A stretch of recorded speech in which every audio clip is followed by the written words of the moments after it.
ونصلي ونسلم على رسوله المختار الكريم أما بعد. وقال سبحانه وتعالى في كلامه المجيد والفرقان الحميد: أعوذ بالله من الشيطان الرجيم بسم الله الرحمن الرحيم. ألا إن أولياء الله لا خوف عليهم ولا هم يحزنون.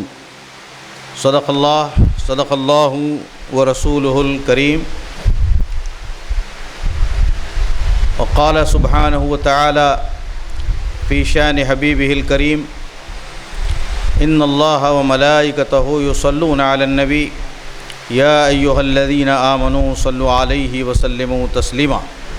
اللهم صل على سيدنا شفيعنا مولانا محمد النبي الأمي وعلى آله وأصحابه وبارك وسلم صلاة وسلام عليك يا سيدي يا رسول الله صلی اللہ تعالی علیہ وسلم.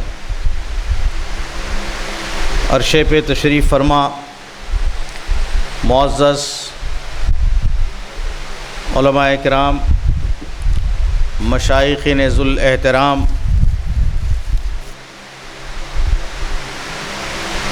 چمنستان محبوب اللہ کے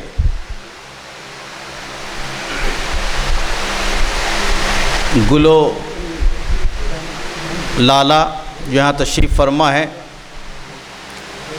اور خاص کر مشفق مکرم حضرت علامہ وقار پاشا صاحب قبلہ دامت برکاتہم العالیہ. حاضرین اکرام، السلام علیکم ورحمۃ اللہ وبرکاتہ. مجھے بڑی مسرت ہو رہی ہے کہ آج 125 سالہ عرس پاک حضرت خواجہ محبوب اللہ رحمۃ اللہ علیہ کے ضمن میں منائی جانے والی مختلف تقاریب میں مجھے بھی اس تسلسل کا ایک حصہ بنایا، جس کے لیے میں منتظمین اکرام کا شکر گزار ہوں. حضرت نے وقار پاشا صاحب قبلہ نے مجھ سے ٹیلی فون پر بتلایا تھا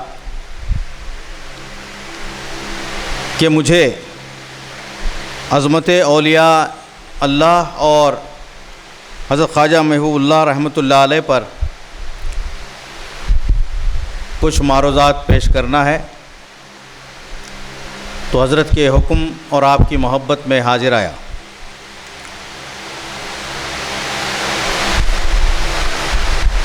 جیسا کہ آپ نے سماعت فرمایا کہ مقالے کا عنوان ہے عظمت اولیاء اور حضرت خواجہ محبوب اللہ رحمۃ اللہ علیہ. اولیاء اکرام کی عظمت کے سلسلے میں اللہ رب العزت کا ارشاد گرامی ہے: اعوذ باللہ من الشیطان الرجیم بسم اللہ الرحمن الرحیم. واصبر نفسک مع الذین یدعون ربهم بالغداوۃ والعشی یریدون وجہہ ولا تعد عیناک عنہم ترید زینۃ الحیاۃ الدنیا ولا تطع من اغفلنا قلبہ عن ذکرنا واتبع ہواہ وکان امرہ فروطا. یعنی اے میرے بندے، تو اپنے آپ کو ان لوگوں کی سنگت میں جمائے رکھنا جو صبح و شام اپنے رب کو یاد کرتے ہیں، اس کی رضا کے طلبگار رہتے ہیں. تیری محبت اور توجہ کی نگاہیں اس سے نہ ہٹیں. کیا تو ان فقیروں سے دھیان ہٹا کر دنیاوی زندگی کی آرائش چاہتا ہے، اور تو اس شخص کی اطاعت بھی نہ کر جس کے دل کو ہم نے اپنی یاد سے غافل کر دیا ہے، اور وہ اپنی ہوائے نفس کی پیروی کرتا ہے، اور اس کا حال حد سے گزر گیا ہے. ترجمہ ختم ہوا. اس ارشاد خداوندی میں حضور اکرم صلی اللہ علیہ وسلم کے توسط سے امت مسلمہ کے عام افراد کو یہ حکم دیا جا رہا ہے کہ وہ ان حضرات کی صحبت اختیار کریں اور ان کی حلقہ بگوشی کریں ان کی حلقہ بگوشی میں دل جمعی کے ساتھ بیٹھے رہیں، جو صبح و شام اللہ کے ذکر میں محو اور مستغرق رہتے ہیں اور جن کا ہر لمحہ اللہ کی یاد میں بسر ہوتا ہے۔ انہیں اٹھتے بیٹھتے، چلتے پھرتے کسی اور چیز کی طلب نہیں ہوتی۔ وہ ایسے لوگ ہیں کہ نہ انہیں چلتے پھرتے نہ اٹھتے بیٹھتے کسی چیز کی طلب ہوتی ہے، وہ تو ہر وقت اللہ کی رضا کے طلبگار ہوتے ہیں۔ یہ بندگان خدا مست صرف اپنے مولا کی آرزو رکھتے ہیں اور اسی کی آرزو میں جیتے ہیں اور اپنی جان آفریں کے سپرد کر دیتے ہیں۔ اللہ کے ولیوں کی شان یہ ہے کہ جو لوگ اللہ رب العزت کے ہونا چاہتے ہیں، انہیں چاہیے کہ سب سے پہلے وہ ان اولیاء کرام کی صحبت اختیار کریں، چونکہ وہ خود اللہ کے قریب ہیں، اور اس لیے اللہ تعالیٰ نے عامۃ المسلمین کو ان کے ساتھ جڑے رہنے کا حکم فرماتا ہے۔ مولانا روم نے یہی نقطہ اپنے شعر میں بیان فرمایا ہے، ہر کے خواہد ہم نشین با خدا او نشینت در حضور اولیاء، یعنی جو کوئی اللہ تعالیٰ کی قربت چاہتا ہے اسے چاہیے کہ وہ اللہ والوں کی صحبت اختیار کرے۔ حضرت تاجدار بغداد حضور غوث العظم دستگیر حضرت خواجہ اجمیری مولائے سہرورد آقائے نقشبند علیہم الرحمہ کے علاوہ حضرت بابا شرف الدین پہاڑی شریف، حضرت بہاؤالدین زکریہ ملتانی، حضرت شاہ رکن عالم حضور داتا گنج بخش، حضرت خواجہ بندہ نواز گیسو دراز، حضرت شاہ رفیع الدین قندھاری اور حضرت خواجہ محبوب اللہ علیہم الرحمۃ و رضوان وغیرہ ان افراد و شخصیات میں سے تھے جنہوں نے خود کو اللہ رب العزت کے قریب کر لیا تھا۔ مذکورہ آیت کریمہ میں ایسے ہی لوگوں کی صحبت اختیار کرنے اور ان سے اکتساب فیض اٹھانے کا حکم دیا گیا ہے، یعنی جو شخص اللہ کے ولی کی مجلس میں بیٹھے گا اسے اللہ کی قربت اور اللہ کی مجلس نصیب ہوگی۔ یہ وہ لوگ ہیں جنہیں نہ جنت کا لالچ ہے اور نہ ولایت کا، نہ کرامت کا شوق ہے اور نہ شہرت کی طلب، یہ نہ حوروں کے متمنی ہیں نہ قصور کے، ان کا ایک ہی مقصد ہوتا ہے اور وہ ہے اللہ کا دیدار۔ مولانا روم پھر یاد آ گئے، اگر آپ اجازت دیں تو اس کو ترنم سے پڑھ دوں۔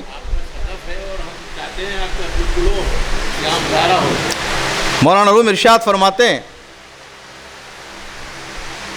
عیدگاہ مغرباں کوئے تو عیدگاہ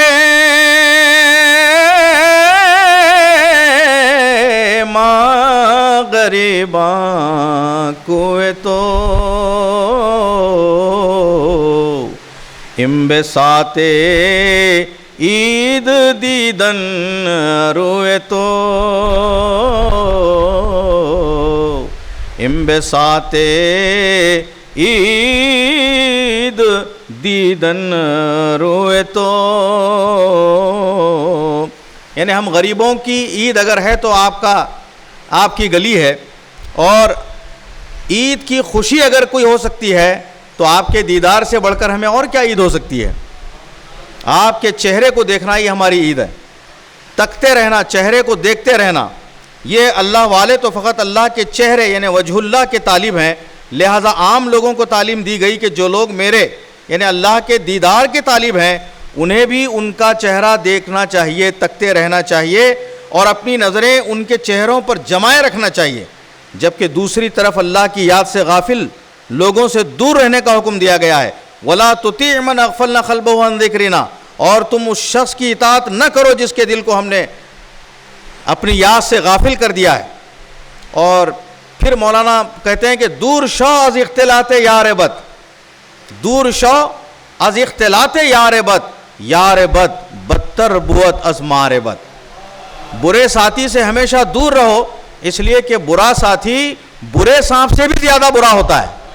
اس لیے برا ہوتا ہے کہ سانپ کاٹتا ہے ڈستا ہے تو صرف جان لے لیتا ہے، اور برا ساتھی اور ڈستا ہے تو وہ ایمان لے لیتا ہے جس پر کئی جانیں قربان ہیں۔ سورۃ الانعام کی یہ آیت بھی مزید رہنمائی کرتی ہے، فَلَا تَقْعُدْ بَعْدَ الذِّكْرِ مَعَ الْقَوْمِ الظَّالِمِينَ، پس تمہیں نصیحت حاصل ہونے کے بعد، اللہ کا ذکر حاصل ہونے کے بعد ظالم قوم کے ساتھ نہ بیٹھا کرو۔ ان آیات مبارکہ سے اس بات کی صراحت ہو جاتی ہے کہ اللہ تعالیٰ کی بارگاہ سے دور ہٹانے والوں سے کے ساتھ نشست و برخاست سے اجتناب کر لیا جائے۔ اس پروردگار عالم کی محبت اور توجہ کے حصول کے لیے طالبان حرص و ہوس اور بندگان دنیا کی محبت کو، صحبت کو کلیتاً ترک کر دینا چاہیے، اور اولیاء اللہ کی نسبت اور ان کی سنگت اور ان کی معیت کو دل جمعی کے ساتھ اختیار کرنا ضروری ہو جاتا ہے۔ مولا روم فرماتے ہیں کہ صحبت صالح ترا صالح کنت، صحبت طالح ترا طالح کنت۔ اولیاء اکرام کی عظمت کے بارے میں یہ عرض کر دینا چاہتا ہوں، رومی کے حوالے اتنے زیادہ ہیں، مزید اور کچھ ہم حوالوں کو اگر جمع کریں گے تو وقت بہت زیادہ ہو جائے گا۔ میں چاہتا ہوں کہ مولانا رومی کے حوالے سے کچھ عرض کروں۔ لوح محفوظ است پیش اولیاء، نعرہ تکبیر، نعرہ تکبیر، نعرہ رسالت، نعرہ رسالت، نعرہ حیدری، نعرہ حیدری، علماء اہل سنت، مشائخین ذو الملت، درود پاک پڑھیں۔ اللہم صلی علی سیدنا شفیعنا مولانا محمدین النبی المی وعلی آلہ واصحابہ وبارک وسلم۔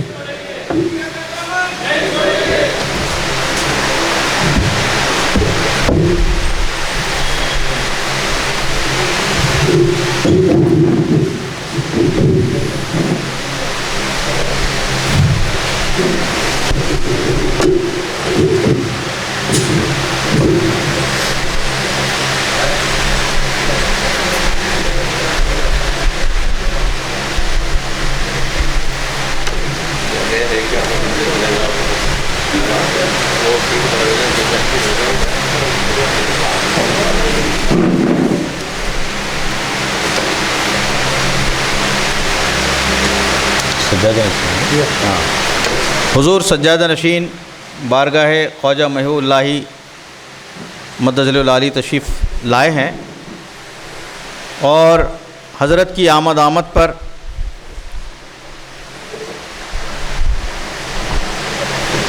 عظمت اولیاء کو ظاہر کرنے والے چند اور اشعار پیش کرنے کی سعادت حاصل کرتا ہوں۔ ترنم سے ہی حضرت کی تشریف آوری ہوئی ہے۔ نور حق ظاہر شود اندر ولی، عظمت ولی کیا ہے؟ اللہ ہی کا نور ان کے اندر جگمگ جگمگ کر رہا ہے۔ نور حق ظاہر شود اندر ولی، اور اگر اس نور کو حاصل کرنا ہے تو آگے مصرے میں بتاتے ہیں، نیک بھی باشی اگر اہل دلی، کسی اہل دل سے اس نور کو حاصل کر جو اللہ کے ولیوں میں چمک رہا ہے، اللہ ہی کا نور اس میں چمک رہا ہے، ان کے اندر چمک رہا ہے۔ سرما کن در چشم خاک اولیاء، اولیاء اللہ کیا ہیں وہ تو ابھی آگے ہم بتائیں گے انشاءاللہ۔ اولیاء اللہ کیا ہیں، اولیاء اللہ کا مزار مقدس کیا ہے، مزار مقدس پر چڑھائی جانے والی چادر کیا ہے، اور اس چادر پر پھول کیا ہیں۔ پھول تو پھول اس چادر پر یا اس کپڑے پر اگر دھول بھی جمی ہوئی ہے، اس دھول کو اپنی آنکھوں میں لگا، وہ دھول نہیں ہے بلکہ تیری آنکھوں کا سرما بن جائے گا۔ اور سرمے کی اور سرمے کی تاثیر یہ ہے کہ سرما ہم اس لیے لگاتے ہیں کہ سرما لگانے سے آنکھوں میں بینائی، آنکھوں کی بینائی بڑھ جاتی ہے، اس کی تیز ہو جاتی ہے۔ تو آپ فرما رہے ہیں کہ سرم کن در چشم خاک اولیاء، اولیاء اللہ کی مزار تو مزار ہے جناب، اس پہ لگی ہوئی جو خاک ہے، جو دھول ہے، اس کو بھی اپنی آنکھوں میں لگا اور یہ سرمے کا کام کر جائے گا، اور نتیجہ کیا ہوگا؟ تاب بینی از ابتدا تا انتہا، تاکہ ابتدا سے انتہا تک تو دیکھ لے کیا ہے۔ حضرات گرامی، بخاری شریف میں آپ نے پڑھا ہوگا، وہ بہت مشہور حدیث ہے، اللہ تبارک و تعالیٰ کے رسول صلی اللہ علیہ وسلم راوی ہیں، حدیث قدسی ہے، راوی تو رسول اللہ ہیں اور بات اللہ تبارک و تعالیٰ کی ہے۔ فرماتے ہیں کہ اللہ تعالیٰ نے فرمایا کہ بندہ جب کثرت نوافل سے میرا تقرب حاصل کرتا ہے، بندہ کثرت نوافل کے ذریعے میرا تقرب، میری نزدیکی حاصل کرتا ہے، تو میں اس کی آنکھ بنتا ہوں جس سے وہ دیکھتا ہے، میں اس کے کان بنتا ہوں جس سے کہ وہ سنتا ہے، میں اس کی زبان بنتا ہوں جس سے کہ وہ بولتا ہے، اور میں اس کے ہاتھ بنتا ہوں، پیر بنتا ہوں۔ اس طرح پوری حدیث آپ کے سامنے موجود ہے۔ حضرات گرامی، اس حدیث قدسی کے ذیل میں ہم سمجھنا چاہیں گے کہ اللہ کے اولیاء ہیں کیا آخر ان کے اندر جو فراست ہے، ان کے اندر جو نور ایمان ہے، وہ کہاں سے ہے؟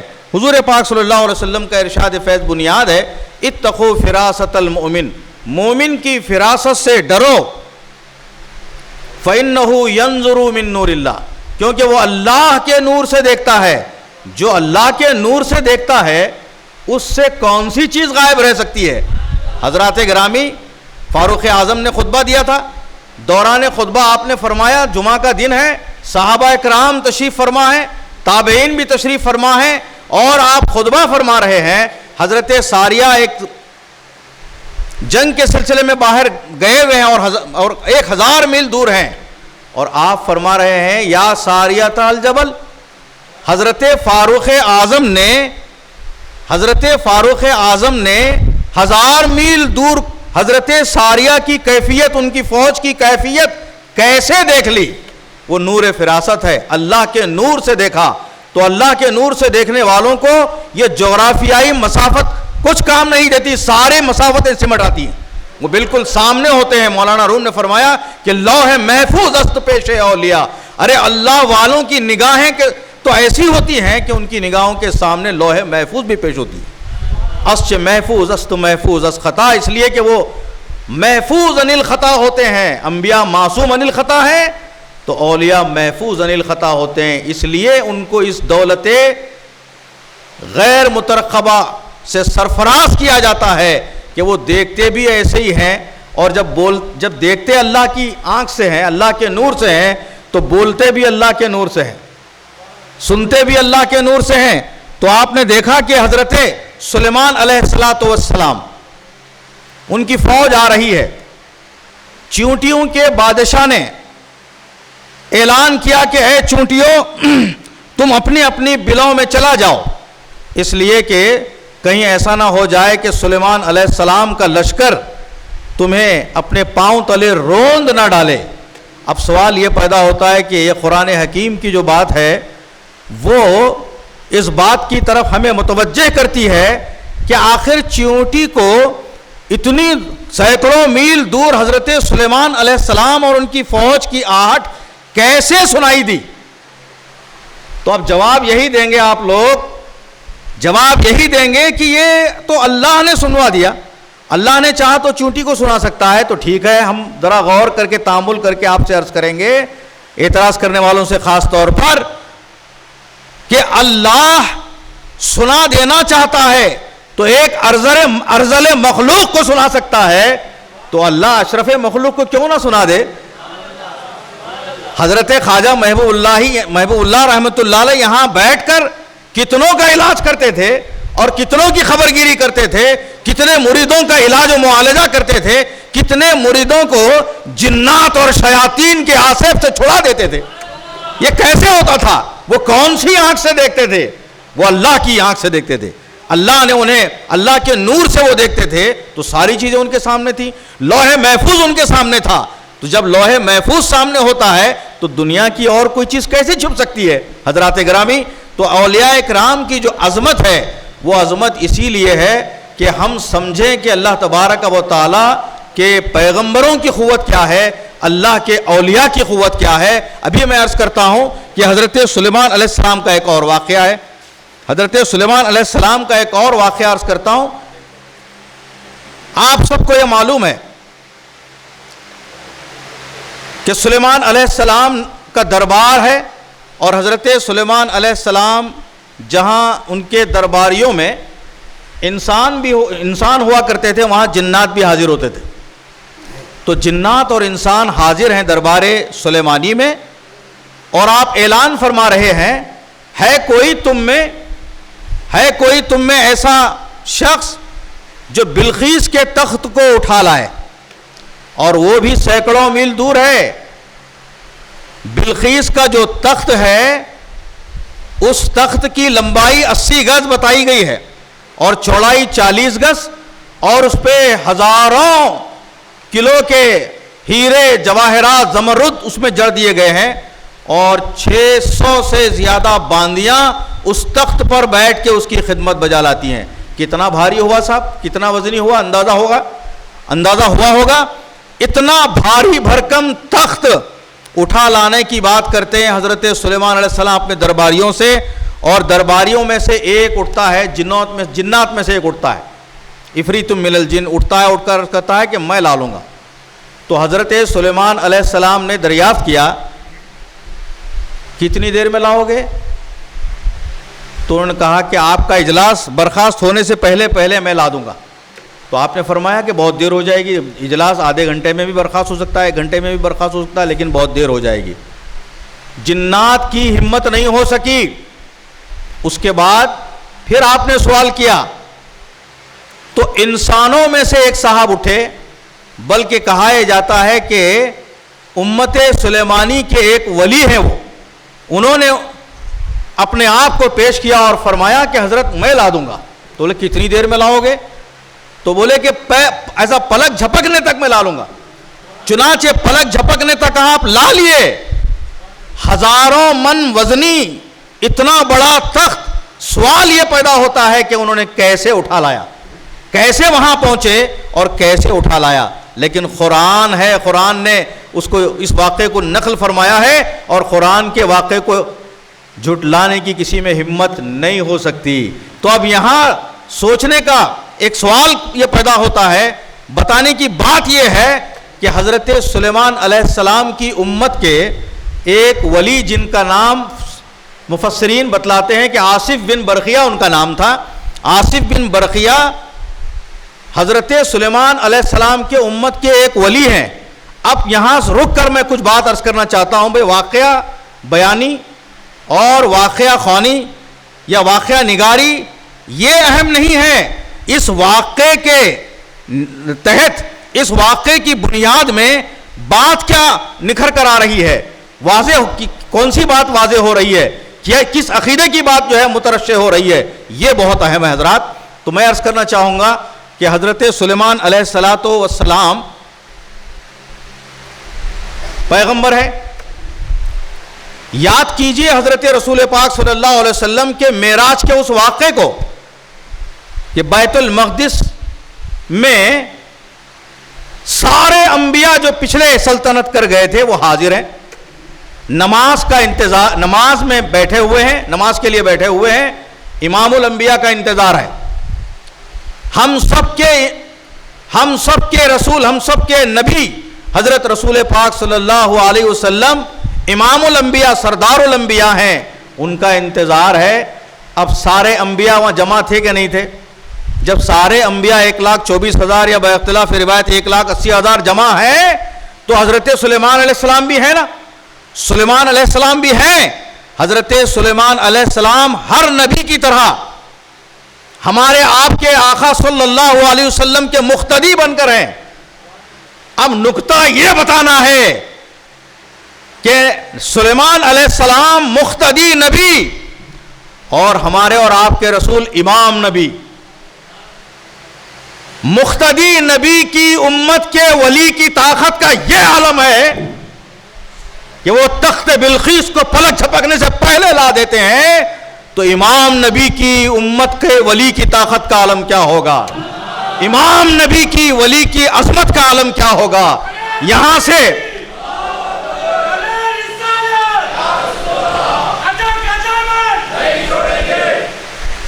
سے عظمت ولی کی تشکیل ہوتی ہے، یہاں سے عظمت ولی کا تعارف ہوتا ہے۔ حاضرین اکرام، ہمارے سرکار دو عالم صلی اللہ علیہ وسلم کتنے ہم خوش نصیب ہیں، انبیاء امتی کو ترسے ہیں، نبی ہم کو ملا سلام علیک۔ انبیاء اکرام امتی ہونے کو ترستے تھے کہ یا الہ العالمین اس منصب نبوت کو ہمیں نہ دیتا تو بہتر تھا، اس منصب جلیلہ سے بہتر تھا کہ تو اپنے پیارے نبی کا ہمیں امتی بنا دیتا۔ تو انبیاء امتی کو ترسے ہیں، نبی ہم کو ملا سلام علیک۔ ایک بات اور یہاں میں عرض کرنا چاہوں گا، ہر نبی کا کلمہ یہ تھا، کیا تھا؟ ہر نبی کی امت کلمہ پڑھتی تھی۔ حضرت آدم علیہ السلام لا الہ الا اللہ آدم صفی اللہ، حضرت لا الہ الا اللہ موسیٰ کلیم اللہ، لا الہ الا اللہ داؤد خلیفۃ اللہ، لا الہ الا اللہ ابراہیم خلیل اللہ، لا الہ الا اللہ اسماعیل لا الہ الا اللہ اسماعیل ذبیح اللہ، لا الہ الا اللہ عیسیٰ روح اللہ۔ لیکن خود وہ انبیاء اکرام کا کلمہ کیا تھا؟ میں ان صوفیاء اعظام علماء ربانیین اور ان کے چہروں کو دیکھ رہا ہوں، مجھے ایسا لگتا ہے کہ یہ چہرے میرے فیضان کے لیے معاون بن رہے ہیں، میرا فیضان بنے ہوئے ہیں۔ میں کچھ عرض کر رہا ہوں اور جو کچھ عرض کروں گا اور بات آپ کو اچھی لگے تو ان بزرگوں کا فیضان سمجھیے، اور اگر بات سمجھ میں نہ آئے تو اس بے بذات کی کمزوری پر محمول فرما لیجئے، بے بذات اور کمی پر محمول فرما لیجئے۔ تو حضرات گرامی، سارے نبیوں کی امتوں کا کلمہ ان کے نبی کا کلمہ پڑھتے تھے، لیکن خود وہ انبیاء کیا کلمہ پڑھتے تھے؟ سارے انبیاء حضرت آدم علیہ السلام سے لے کر عیسیٰ علیہ السلام تک سبھی انبیاء وہی کلمہ پڑھتے تھے جو ہم اور آپ کلمہ پڑھتے ہیں، لا الہ الا اللہ محمد الرسول اللہ۔ حاضرین اکرام، پھر یہاں ایک نقطہ عرض کرنا چاہوں گا کہ رسول اللہ کیا کلمہ پڑھتے تھے۔ ہم تو یہ کلمہ پڑھتے ہیں، تو خود رسول کا کلمہ کیا تھا؟ اللہ کے نبی یہ پڑھتے تھے کہ لا الہ الا اللہ انی رسول اللہ، نہیں ہے کوئی معبود اللہ کے سوا، بے شک میں اللہ کا رسول ہوں۔ اور یہ کلمہ اگر کوئی پڑھ لے، ارے نبی جیسا کرتے ہم بھی کریں گے، ذرا پڑھ کے بتاؤ کلمہ، مسلمانی باقی نہیں رہتے۔ تو حاضرین باتمکین، عظمت ولی جو یہاں ظاہر ہو رہی ہے وہ نبی پاک صلی اللہ علیہ وسلم سے وابستگی کی بنیاد پر سارے انبیاء کے امتوں کے ولی سے زیادہ افضل امت رسول کے ولیوں کی عظمت و رفعت ہے حضرات۔ پھر علامہ اقبال بھی مجھے یاد آئے، علامہ اقبال نے کہا تھا، آہ یورپ زی مقام آگاہ نیست۔ افسوس کہ اہل یورپ نے بہت ساری ترقیاں کی، سائنس اور ٹیکنالوجی میں تو بہت آگے ہیں، لیکن افسوس اہل یورپ سب کچھ ہونے کے باوجود ان کو وہ مقام حاصل نہیں ہے۔ کون سا؟ فراست مومنانہ کا۔ اس لیے حاصل نہیں ہے، آگے مصرے میں کہتے ہیں کہ چشم او، اس لیے کہ اس کی آنکھ ینظر بنور اللہ نیست، اللہ کے نور سے دیکھنے والی آنکھ نہیں ہے، اس لیے وہ چاہے کچھ بھی کر لیں اس مقام سے وہ متنبہ نہیں ہو سکتے جس مقام پر صوفیاء اکرام ہیں۔ اور صوفیاء اکرام اپنے تصرفات، اپنے اختیارات جو اللہ کی جانب سے انہیں عطا ہوئے ہیں، وہ اگر روب عمل لائیں تو انشاءاللہ تعالی پوری دنیا میں انقلاب برپا ہو سکتا ہے۔ اولیارا ہست قدرت از الہ، اللہ والوں کو یہ جو قدرت ملی ہے نا، یہ قدرت تو اللہ کی جانب سے ملی ہے۔ اولیارا ہست قدرت، اتنے پاور جو ملا ہے وہ اللہ کی جانب سے ملا ہے۔ تیر جستا باز گردانت جرا، کہ کمان سے نکلا ہوا تیر واپس نہیں آ سکتا، تو جو ناممکن ہے اس کو بھی ممکن بنا سکتے ہیں. یہ اولیاء اکرام کی طاقت اللہ کی جانب سے عطا ہوئی ہے. ناممکن کو ممکن بنانے کا ایک اور نص ہم کو ملتی ہے قرآن حکیم سے. ایک اور ہم کو بہت مضبوط ایک حوالہ ملتا ہے کہ حضرت زکریا علیہ السلام کا واقعہ آپ نے پڑھا ہوگا. حضرت زکریا علیہ السلام کو بی بی مریم جو ایک مختص تھا, ان کے لیے جگہ مختص کر دی گئی تھی, وہاں عبادت و ریاضت کرتی تھیں. رشتے میں حضرت مریم کے خالو ہوتے ہیں زکریا علیہ السلام. تو اللہ تبارک و تعالی خالو کو, حضرت زکریا علیہ السلام کو بی بی مریم کی نگرانی کے لیے بٹھا دیا تھا, متعین فرما دیا تھا. اور حضرت زکریا علیہ السلام 80 برس سے متجاوز ہو چکے تھے, اولاد نہیں ہوئی تھی, اولاد سے وہ مایوس بھی ہو چکے تھے. بلکہ ان کی اہلیہ نے یہ بھی تک کہہ دیا تھا کہ اب ہماری ہڈیاں بالکل کمزور ہو گئی ہیں, اب ہمیں کوئی امید نہیں ہے, ناممکن ہے, اولاد کا ہونا اب ہمارے لیے ناممکن ہے. اس کو ذہن میں رکھیں. لیکن دوران نگرانی حضرت بی بی مریم کے پاس غیب سے کچھ ایسے پھل آتے تھے جس کا موسم ہی نہیں تھا, جن کا موسم ہی نہیں, بے موسم کے پھل آتے تھے. سوکھی ٹہنی پر تازہ پھل لگے ہوئے سامنے آتے تھے. تو حضرت زکریا علیہ السلام نبی ہیں, دریافت کرتے ہیں کہ اے مریم, کیا بات ہے کہ تمہارے پاس بے موسم کے پھل آ رہے ہیں اور سوکھی ٹہنی پر تازہ پھل آ رہے ہیں, ناممکن چیز ممکن بن رہی ہے, یہ کیسے ہو سکتا ہے, کیا ہے, یہ کیسے آتا ہے؟ تو بی بی مریم نے فرمایا تھا نا, فمن اللہ, یہ جو کچھ ہے سب اللہ کی طرف سے. اب حضرت زکریا علیہ السلام کو ایک پوائنٹ ملا. زکریا علیہ السلام جیسے پیغمبر کو ایک ولی کاملہ کے پاس انہیں ایک ذہن ملا, یہ ذہن ملا کہ اس جگہ پر, یہ جگہ اتنی بابرکت ہے, اتنی بابرکت ہے کہ اس جگہ پر ناممکن چیز بھی ممکن بن رہی ہے. تو انہیں خیال آیا کہ مجھے اولاد نہیں ہوئی ہے, میرے پاس اولاد ہونا ناممکن تھا نا, تو چلو اس جگہ کو بابرکت سمجھ کر میں دعا کرتا ہوں, یا الہ العالمین, اس جگہ کی برکت سے مجھے بھی اولاد عطا فرما. تو حضرت زکریا علیہ السلام نے دعا کی.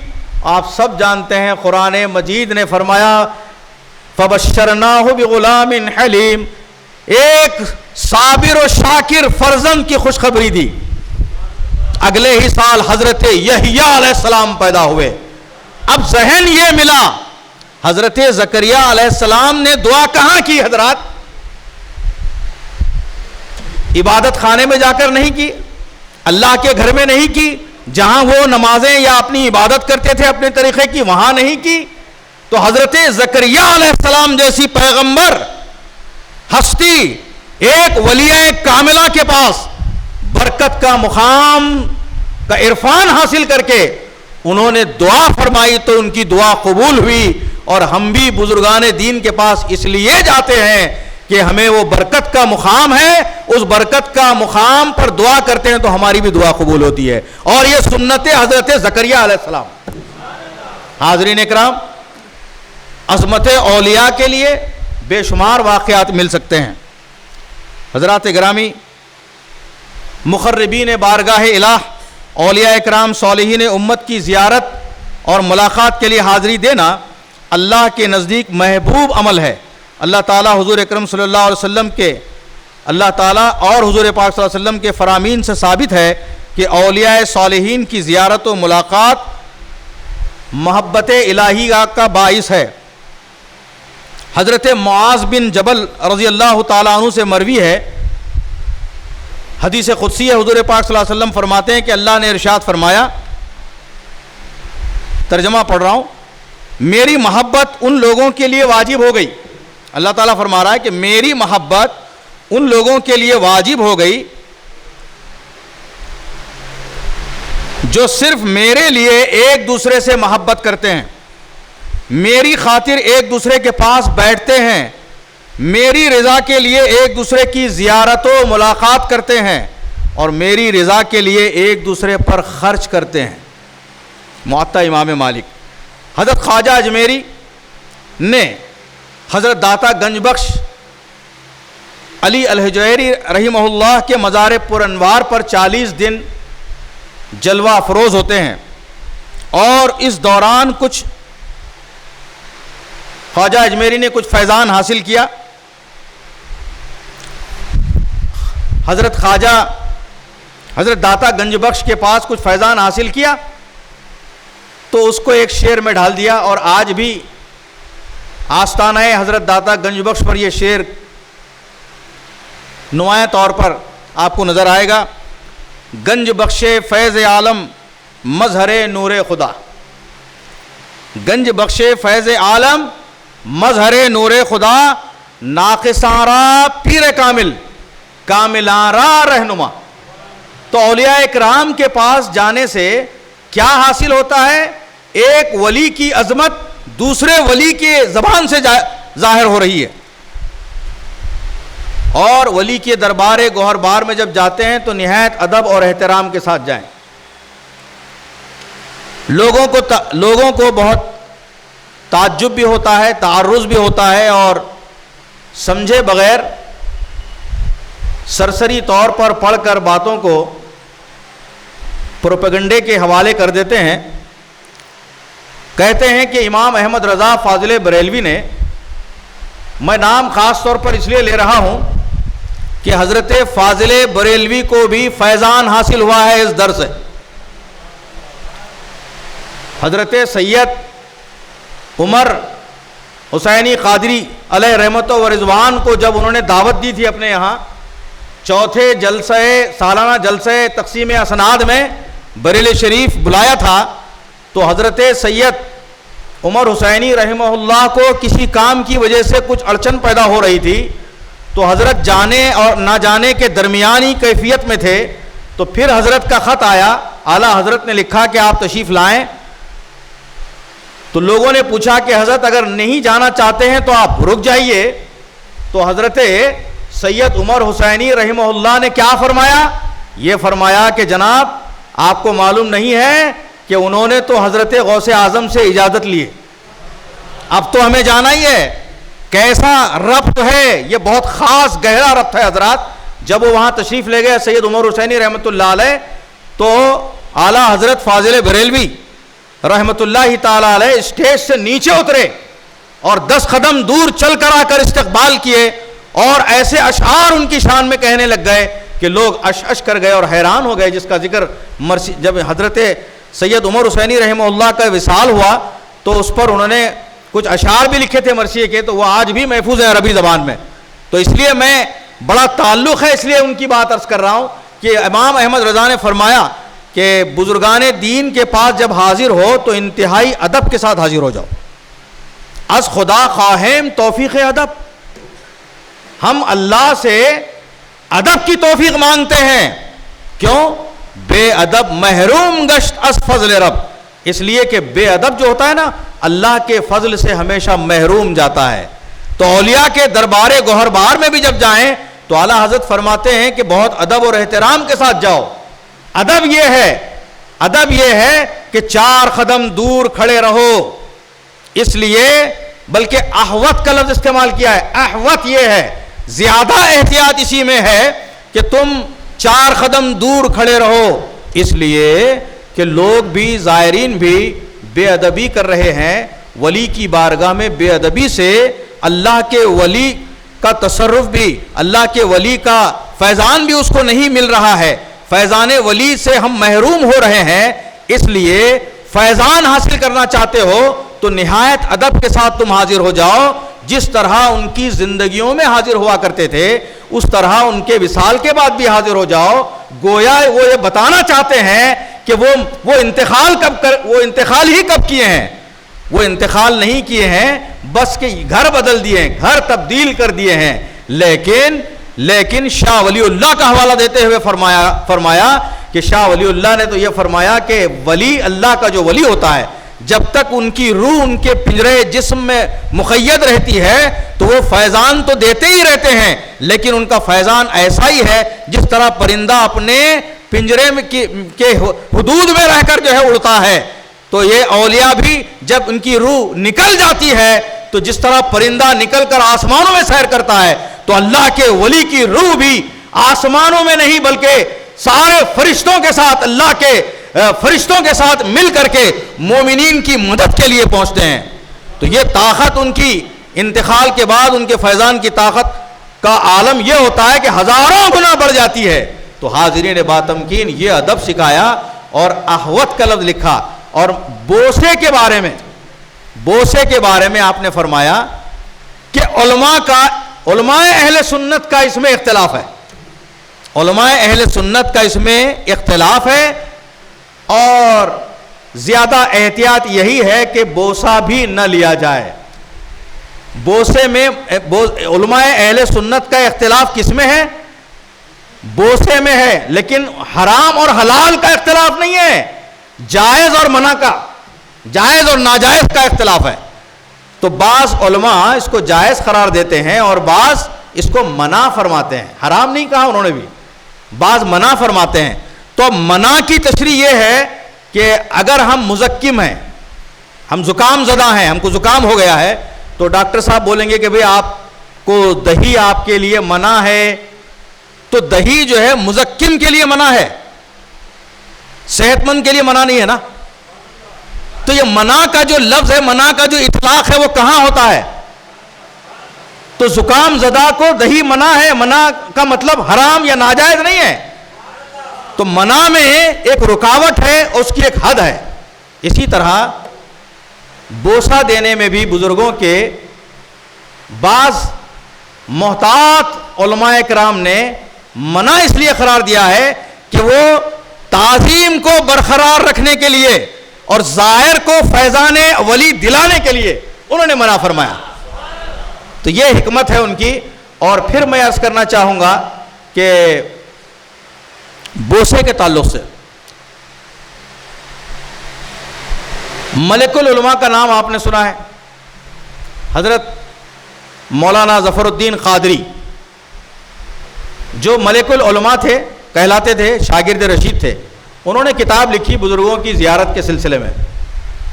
انہوں نے لکھا ہے اس میں کہ بوسے کے سلسلے میں یہ ہے کہ رسول پاک صلی اللہ علیہ وسلم کی ظاہری حیات میں ایک صحابی کا انتقال ہوا جو حضور کے ہمیشہ قریب رہا کرتے تھے۔ تو جب صحابی کا انتقال ہوا تو آپ تشریف لے گئے اور خود حضور پاک صلی اللہ علیہ وسلم نے ان کی پیشانی کو بوسہ دیا۔ آقا نامدار صلی اللہ علیہ وسلم بظاہر پردہ فرما گئے، تو صدیق اکبر نے بھی اسی طرح سنت کی پیروی کرتے ہوئے رسول پاک صلی اللہ علیہ وسلم کی پیشانی کو بوسہ دیا۔ یہ حدیثیں نقل کر کے ملک العلماء اعلیٰ حضرت کے شاگرد رشید فرماتے ہیں کہ اب جو مزارات کو بوسہ دیا جاتا ہے اس کی اصل یہی حدیث ہے، اس کی اصل یہی حدیث ہے، چونکہ مزار کے نیچے ولی ہوتے ہیں، نیچے جا کر پیشانی چومنا محال ہے، اس لیے مزار کو پیشانی کے قائم مقام سمجھ کر چوما جاتا ہے۔ اب آپ نے دیکھ لیا نا کتنا واضح انداز میں انہوں نے فرمایا۔ تو معلوم یہ ہوا کہ اگر واقعتاً اعلیٰ حضرت کے پاس بھی ناجائز ہوتا تو ان کے شاگرد رشید اس کو یہ کیوں فرماتے؟ تو حاضرین باتمکین، یہ ایک بات تھی جو میں نے بیچ میں تکمیل ضابطے کے لیے میں نے مکمل کر دیا ہے۔ اب دیکھیے کہ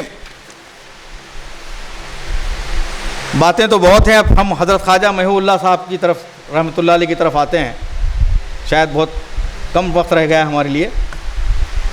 حضرت خواجہ محبوب اللہ علیہ الرحمہ حیدرآباد کی جو ولادت 29 شعبان المعظم 1263 ہجری جبکہ 1313 ہجری آپ کے وصال باکمال کا سن ہے۔ اب وصال باکمال کا لفظ میں نے کیوں لکھا ہے وہ آگے آئے گا انشاءاللہ۔ بھئی وصال تو سب کے ہوتے ہیں نا، ان کا وصال باکمال کیوں ہوا؟ تو تو چلیے میں یہیں عرض کر دیتا ہوں کہ آپ سب جانتے ہیں کہ ماہ ذیقعدہ کے مہینے کو ہمارے دکن کے علاقے میں بندہ نواز کا مہینہ بولتے ہیں. جب ذیقعدہ کا چاند نظر آیا تو اس وقت تو حضرت کی صحت بہت اچھی تھی. Only at the age of 50 only 50 سال کی عمر ہے حضرت کی. بہت کم عمر میں آپ کا وصال ہوا. اور وہ وصال باکمال کیسے ہوا عرض کرتا ہوں. تیسرے دن اپنی چہیتی مریدہ جو ان کے قریب رہا کرتی تھیں دسترخوان پر تشریف فرما تھے تو آپ نے فرمایا کہ بیٹا سنو,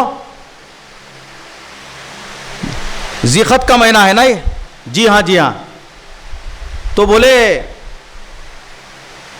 بندہ نواز کے پاس بندہ نواز تشریف لے جا رہے ہیں. بندہ نواز کے پاس بندہ نواز تشریف لے جا رہے ہیں. سمجھ گئے کیا اس کا مطلب؟ تو انہوں نے کہا کہ نہیں سمجھے. تو پھر بعد میں اس کی تشریح ہوتی ہے وصال کے بعد کہ حضرت نے اس لیے فرمایا تھا کہ بندہ نواز رحمۃ اللہ علیہ 15 ذیقعدہ کو وصال فرما گئے. ان کا عرس 15 سے شروع ہو جاتا ہے اور ان کے کچھ احباب درگاہ کی زیارت کے لیے ہمیشہ درگاہ شریف میں ہر سال حاضر ہوا کرتے تھے. تو 2 بزرگ جو بندہ نواز میں آئے تھے حاضر ہوئے تھے, ان کے خواب میں, حالانکہ وہ الگ الگ آرام کر رہے ہیں, ان کے خواب میں آ کر بتلا رہے ہیں کہ آپ کو یہاں بیٹھنے کا وقت نہیں ہے, آپ تشریف لائیے. سندل ہو گیا, چراغاں ہو گئے. 17 تاریخ ہے. 17 تاریخ کے دن رات میں خواب ہوا. ان دونوں بزرگوں کو حضرت کے احباب میں سے تھے, بندہ نواز کی بارگاہ میں حاضری ہمیشہ کی طرح ہر سال کی طرح اس سال بھی دے رہے تھے. تو حضرت خواجہ محبوب اللہ رحمۃ اللہ علیہ ان دونوں کے خواب میں آ کر بتلا رہے ہیں کہ اب تمہیں یہاں بیٹھنے کا وقت نہیں ہے, چلو آؤ. تو یہ دونوں جب صبح ملے تو دونوں نے اپنا خواب بیان کیا. ہاں مجھے بھی ایسے ہی خواب ہوا. انہوں نے کہا مجھے بھی یہی خواب ہوا. تو پھر اب چلتے ہیں, کوئی بات ہے خاص. اس کے بعد جب آ گئے تو 18 رمضان کا دن گزرنے کے بعد 19ویں ذیقعدہ کی شب یعنی 19ویں شب کو آپ کا وصال ہوا. اس لیے میں اس کو وصال باکمال کہتا ہوں, کیونکہ ولی را ولی میں شناست, ایک ولی ہی ولی کو پہچانتا ہے. اور بندہ نواز کو پہچاننے والے تو اللہ اکبر, اولیاء کرام کا ایک کہکشاں چلی آتی ہے بندہ نواز کی بارگاہ میں. حاضرین, اب وہ موقع نہیں ہے کہ میں کچھ عرض کروں. تو بہرحال ان کا وصال باکمال ہوا 1313 ہجری میں. ولادت کا مادہ تاریخ چراغ ہند, جبکہ وصال کا مادہ چراغ مدینہ. ہندوستان کا چراغ اب مدینے کے چراغ کی طرف رواں دواں ہے. 50 سالہ زندگی میں اپنے بزرگوں کے احوال و آثار, رفتار و گفتار کو علمی و عملی جامہ پہنایا. بانی جامع نظامیہ حضرت مولانا انوار اللہ شاہ فاروقی کے ہم اثر, بلکہ 1 سال کے فرق سے ہم عمر بھی کہا جا سکتا ہے. اس میں مبارک تو حضرت سید محمد صدیق حسینی قدس سرہ ہے. عرفیت خواجہ میاں اور شعریات کے حوالے سے خلق تخلص فرماتے ہیں. آپ کا سلسلہ نسب سادات حسینیہ سے حضرت سیدنا امام علی الرضا رضی اللہ عنہ سے 20 واسطوں سے ملتا ہے. آپ کی عظمت و رفعت کے لیے یہ شواہد کافی و شافی ہیں کہ آپ کو بذریعہ کشف دربار رسالت مآب صلی اللہ علیہ وسلم کے ساتھ ساتھ دربار غوثیت مآب رضی اللہ تعالی عنہ سے بھی مختلف القابات عطا ہوئے ہیں. مثلاً تاج الاولیاء, محبوب اللہ, رحمت اللہ, حبت اللہ, برکت اللہ, عبد القادر ثانی.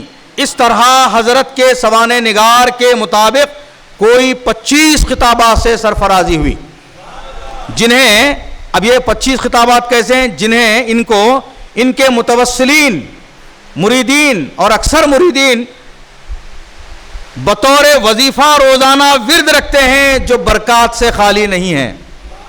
حضور غوث اعظم رضی اللہ تعالیٰ عنہ سے محبت کا یہ عالم ہے. فرماتے ہیں ایسا فنا ہو آپ میں یا شاہ اولیاء، ایسا فنا ہو آپ میں یا شاہ اولیاء، سب بولتے ہیں صورت پیران پیر ہے۔ ولادت کے بعد حضرت کے نانا جان قطب الاقطاب قطب الہند حضرت مولانا امیر شجاع الدین حسین قبلہ علیہ الرحمہ نے انہیں گود میں لے کر دونوں آنکھوں سے لگایا اور حضرت کی والدہ ماجدہ سے فرمایا اماں یہ بچہ بڑی شان والا ہے۔ یقیناً اس شان و عظمت کے پیش نظر خود ان کی والدہ محترمہ ان کا بے حد احترام فرمایا کرتی تھیں۔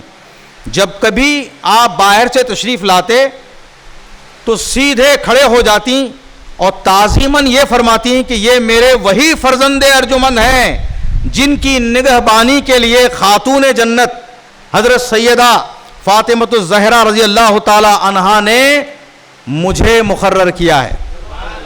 یہ پھر اس پر مستزاد یہ کہ آپ اپنے والد ماجد کے بعد جب سجادہ نشین ہوئے تو آپ کی والدہ ماجدہ نے آپ ہی کے دست مبارک پر تبرکن تجدید بیعت فرمائی۔ یہ بھی ان کی عظمت و رفت کے لیے یہ بہت معاون ثابت ہوتے ہیں سمجھنے کے لیے۔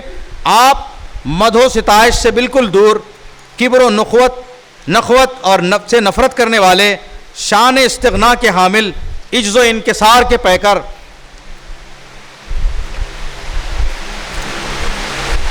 تکلفات اور بیجا رسوم سے بیزار اور شریعت مطہرہ کے بے حد پابند، رویوں میں خوش مزاج، ظرافت شیار بھی تھے۔ حضرت خواجہ محبوب اللہ رحمۃ اللہ تعالی علیہ ان اولیاء کرام میں سے تھے جن کے روحانی درجات کو متقدمین اولیاء کرام نے بھی سراہا ہے۔ چنانچہ حضرت کے ایک خادم توتلے عبدالرزاق صاحب نے حضرت سے اجازت لی کہ قندھار جا رہا ہوں، آپ اجازت مرحمت فرمائیے اور پھر وہاں حضرت حاجی سعید الدین سرور سیاح رحمۃ اللہ علیہ کے زیارت بھی کروں گا۔ تو حضرت نے فرمایا تھا کہ اجازت ہے اور جب جاؤ وہاں ان کی خدمت میں حاضر ہونا تو میرا بھی سلام فرمانا۔ تو اب یہ حاضر ہوئے، فاتحہ گزرانے، اس کے بعد کہا کہ وہاں کوئی تھا نہیں، اکیلے تھے وہاں۔ فاتحہ گزرانے کے بعد فرمایا کہ حضرت مخاطب ہو رہے ہیں، میرے پیر و مرشد نے بھی آپ کو سلام فرمایا ہے۔ تو بآواز بلند جواب ملا وعلیہ السلام۔ یہ ہے بزرگوں کی عظمت، یہ ہے حضرت خواجہ محبوب اللہ رحمۃ اللہ علیہ کی عظمت و رفعت کہ متقدمین اولیاء بھی کہ کس طرح حضرت کو پہچانتے ہیں اور کس طرح جواب دیتے ہیں۔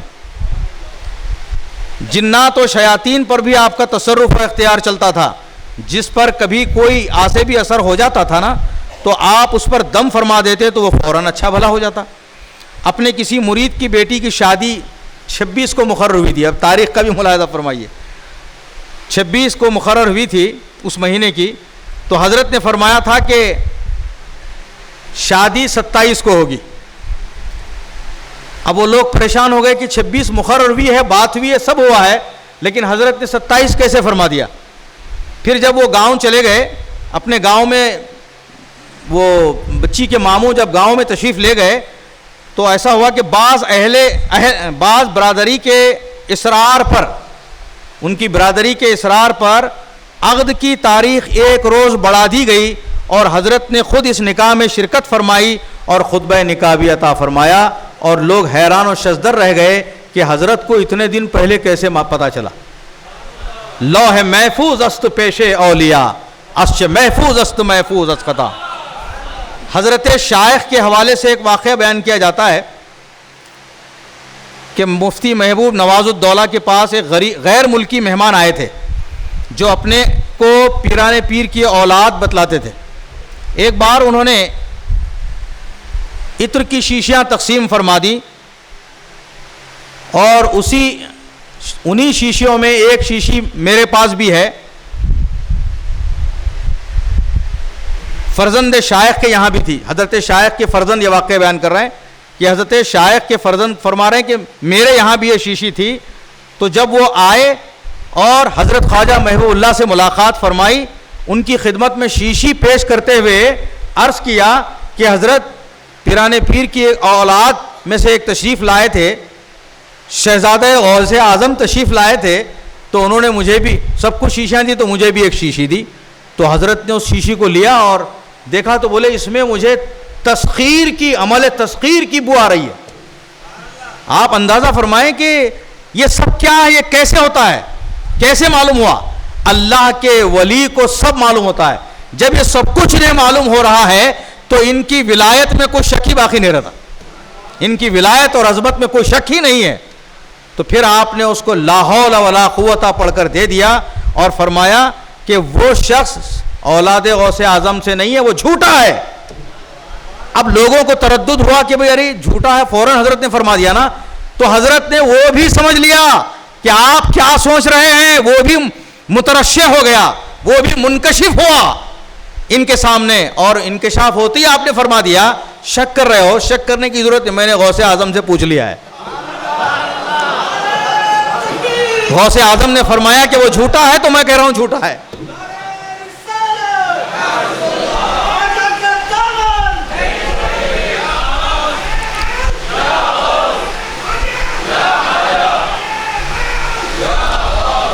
زبان کی تاثیر دیکھیے, جب اللہ کے نور سے وہ دیکھتا ہے, اللہ کا ولی تقرب الہ جب اس کو حاصل ہو جاتا ہے تو وہ اللہ کے نور سے دیکھنے لگتا ہے. جب اللہ کے نور سے دیکھتا ہے تو کوئی چیز اس کے سامنے سے غائب نہیں ہو سکتی. زبان کی تاثیر کے سلسلے میں ایک واقعہ سنیے کہ حضرت کے خادم فیضو میاں منصب دار تھے, محلہ قاضی پورہ میں رہتے تھے. کشن پرشاد ہوا کرتے تھے ایک یہاں, میر محبوب علی خان, میر عثمان علی خان کے زمانے میں. تو سر کشن پرشاد سے ان کی بڑی گہری تھی فیضو میاں کی. تو ایک مرتبہ کشن پرشاد کے بارے میں حضرت خواجہ محبوب اللہ سے دعا کی درخواست کی, کیا کہ حضرت ان کے لیے دعا فرمائیں کہ وہ مدار المحام بن جائیں. حضرت یہ سن کر ٹال دیے, ایک بار ٹال دیے, دو بار ٹال دیے, لیکن فیضو میاں بھی بڑے ہوشیار تھے. وہ جو ہے حضرت خواجہ محبوب اللہ کے ادا شناس تھے کہ یہ کب کس موڈ میں ہوتے ہیں وہ اسٹڈی کر رہے تھے. تو جب حضرت خواجہ محبوب اللہ رحمۃ اللہ علیہ بالکل کیفیت کے عالم میں تھے اور ان کے پاس تجلیات الہیہ کا فیضان جاری تھا, تو بڑے خوش نظر آ رہے تھے, بڑے خوشحال نظر آ رہے تھے. تو اس موقع کو غنیمت جان کر فیضو میاں نے کہہ دیا کہ حضرت ذرا کشن پرشاد کی مدار المحامی کے لیے دعا فرمائیے. اچھا جہاں ہو جائے گا, آپ نے فرما دیا اور وہ ہو گیا. کن فیکون, یہ جو کن فیکون ہے, ہو جا تو وہ چیز ہو جاتی ہے. تو یہ اللہ کے الفاظ ہیں, اور اللہ جب اپنا کسی بندے کو مقرب بنا لیتا ہے, اللہ کا جب مقرب بن جاتا ہے کوئی بندہ, تو یہ کن فیکونی کیفیات سے بھی اللہ نواز دیتا ہے. آقا صلی اللہ علیہ وسلم کے صدقے میں آپ بڑے مستجاب الدعوات بھی تھے, مریدوں کی ہمیشہ امداد اور ان کے خاتمہ بالخیر کی بڑی فکر ہوا کرتی تھی. علاج و معالجے کے سلسلے میں یہ ہے کہ حضرت سید عمر حسینی علیہ الرحمہ, آپ کے چھوٹے بھائی کو بھی شادی سے پہلے کچھ بخار کا سلسلہ شروع ہو گیا تھا, کمزوری بڑھ گئی تھی. بعض اطباء نے تو دق کے مرض کا شبہ ظاہر کر دیا, اور بعضوں نے تو یہاں تک کہہ دیا کہ ان کی شادی جلدی سے کر دی جائے ورنہ جان کا خدشہ ہے, خطرہ ہے. تو اس طرح مختلف معالج, مختلف طبیب اور حکمہ تھک گئے علاج کرتے کرتے, لیکن آخر میں حضرت خواجہ محبوب اللہ نے خود اپنے طور پر علاج فرمایا, اور چند ہی روز میں حضرت سید عمر حسینی رحمہ اللہ چند ہی دن میں صحت باکرامت ہو گئے. آپ اپنی تعلیمات اور ارشادات میں قلب کی حفاظت اور تزکیے پر زور دیا کرتے تھے, تزکیے پر زور دیا کرتے تھے. اور آپ کی شاعری کے سلسلے میں تو زیادہ عرض کرنا نہیں ہے کہ وہ صوفیان باصفا سے تھے. حضرت قبلہ کی تشریف آوری ہو رہی ہے, نعرے کے ساتھ استقبال کریں. نعرہ تکبیر, نعرہ تکبیر, نعرہ رسالت.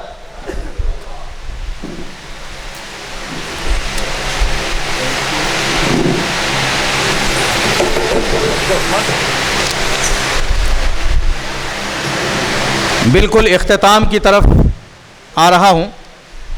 فاتحہ سیوم آپ کا جب وصال ہوا، وصال کی بات تو میں نے کہہ دی. فاتحہ سیوم میں حضرت سید عثمان حسینی علیہ الرحمہ آپ کے جانشین ہوئے، نظریں پیش ہوتی رہیں. تو جب حضرت سید عمر حسینی نظر نے پیش کی، سید عمر حسینی صاحب رحمۃ اللہ علیہ نے بھی نظر پیش کی، سجادہ نشین سید عثمان رحمۃ اللہ علیہ کو لپٹ کر رونے لگ گئے. نظر پیش کر کے سجادہ نشین اس وقت جو موجود تھے ان سے لپٹ کر رونے لگ گئے اور یہ شعر پڑھا. اور اس شعر حالانکہ اگرچہ اردو میں ہے، میں مثنوی کے ترنم میں پڑھوں گا. شعر پڑھا حضرت سید عمر حسینی رحمہ اللہ نے.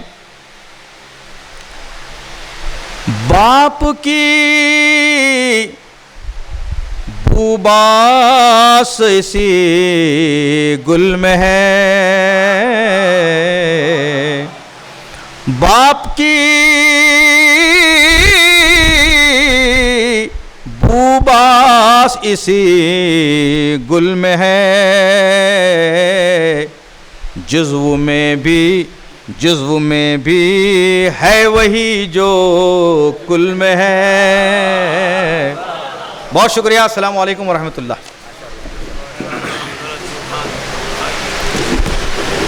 ابھی آپ آج کے ہمارے مہمان پروفیسر ڈاکٹر عبدالحمید اکبر صاحب کا مقالہ سماعت فرما رہے تھے. اب میں سجادہ نشین آستان حضور سیدنا خواجہ محبوب اللہ سرکار قبلہ رضی اللہ تعالیٰ عنہ حضرت العلامہ سید شاہ محمد صدیق حسینی عارف قبلہ مدد اللہ سے ادباً التماس کرتا ہوں کہ وہ آج کے ہمارے مہمان کی گل پوشی و شال پوشی فرمائیں.